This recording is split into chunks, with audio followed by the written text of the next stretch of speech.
Blame these woods, man.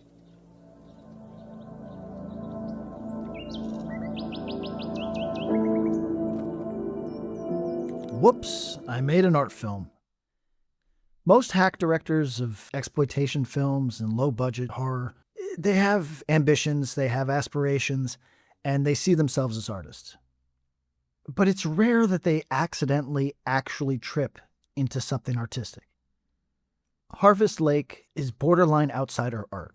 It's inscrutable, it's unknowable, and it is difficult to criticize because it's a movie where, this is a spoiler, they fuck a pumpkin.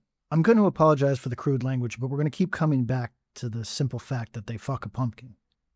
You know, the format of these videos is I give you a plot synopsis, a couple bits of criticism, and I pepper it with ridiculous parts of these movies that might entice you to see them, if earnestly or for the irony of it. That's almost impossible with this film because there's nothing funny in it. There's very few ridiculous lines uttered with sincerity.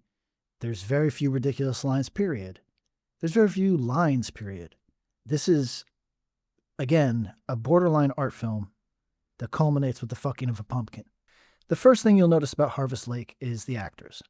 By the time that this first woman came onto screen, I knew, respectfully, that this was the day shift at the strip club. This film is filled with people who are, I'm sure, very good looking in person. I'm sure that they are better looking than I am. I am certain that had I met them in person, I would be impressed with them. If they were dating my friend, I would say your girl or your dude is really attractive.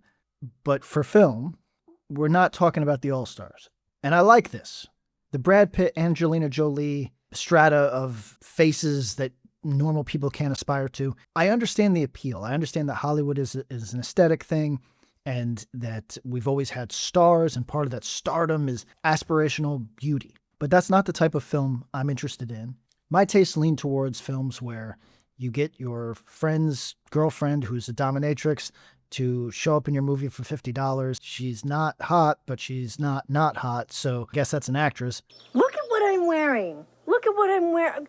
I dress sexy for you all the time. Then she fucks a pumpkin. And because that's where my tastes lie, this Harvest Lake was a revelation. Nobody's going to call this director, Scott Shermer, any type of technical wizard, but he seems to have a milieu that he likes to work in, a vibe that he likes to put out into the world, and that is being a total fucking freak.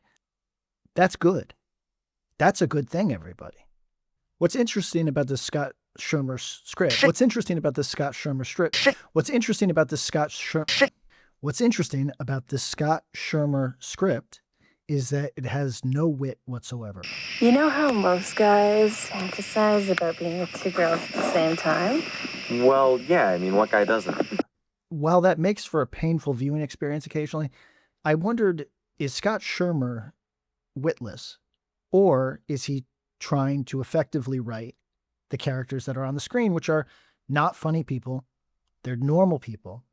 They speak in familiar colloquialisms that have no sort of flair. It's not interesting in any way. These are people that you've met. Everybody behaves as the most boring person you know in real life would behave. Can neither confirm or deny. Nothing wrong with that person. You don't dislike them. You see them at parties and you say hello. They're cool for 10 minutes. No stress. But you don't want to know anything more about them. You're not interested in anything they have to say necessarily because there's nothing there. Fine. Unlike a lot of films that I watch from the TUBI collection, this film has creature effects. And when I say creature effects, I mean old school puppetry, gloop, something tactile, something that you feel you could touch, or, in the case of the one-eyed pumpkin creature, fuck.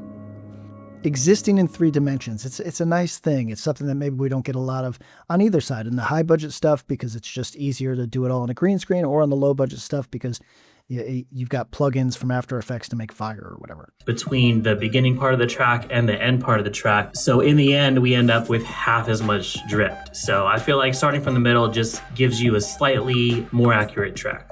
All right, so that's the boring stuff. Let's move on to the spicy goodies. Here's the storyline as delivered on IMDb. 5 friends fall under the seductive influence of a libidinous, otherworldly presence that threatens to change their lives forever. and there's a threesome, and there's some gay sex. So which do you want to be? The monkey or the frog? And then they end up licking things that look like pussies and eating things that look like dicks. And then they are brought into this world of Invasion of the Body Snatchers, Cthulhu, cosmic horror. There's also a plant, maybe vegetable angle to this whole thing, which I guess makes this the Troll 2 of erotica. She's one with the vegetable world. The most singularly impressive thing about this film is that it got made. I don't know who you go to with this idea. I don't know who you take the script to. I don't know what Saudi prince, what uncle dentist, what deranged 100 millionaire is looking for investments of this type. His nephew's telling him crypto. He's thinking fine art. And then this guy comes to him and says, you know, do you want to see a bunch of 20-somethings fuck a pumpkin? There he is! There he is! While I was watching this, I found myself thinking, who paid for this? I kept coming back to Osama bin Laden. Maybe not literally Osama bin Laden, he's dead, but somebody who wants to undermine the fabric of Western society. Somebody who would give money to a cultural project which involved bikini baristas fucking a pumpkin. I can picture a drone over an impenetrable pass in Afghanistan looking for the mastermind behind Harvest Lake. When George Bush said they hate us for our freedoms, this is almost certainly what he was talking about. I'm giving Harvest Lake my highest possible recommendation. It's not good. In fact, it's piss boring for 80% of it. But the fact that people are going down on fungi and, again, fucking pumpkins, I mean, I just don't think you're going to find this elsewhere. Salute to TUBI for hosting this. Harvest Lake, you could do worse. Won't you let us in?